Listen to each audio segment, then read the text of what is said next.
How to add photo on video in InShot. Hi everyone, I'm Hatsu60. Today without any delay, let's jump right in.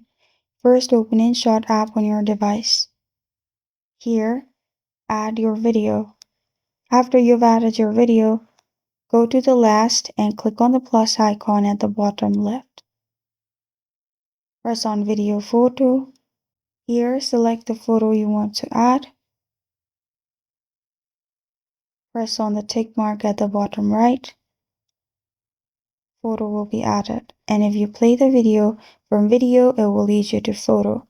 Now what you can do this, click on the transition.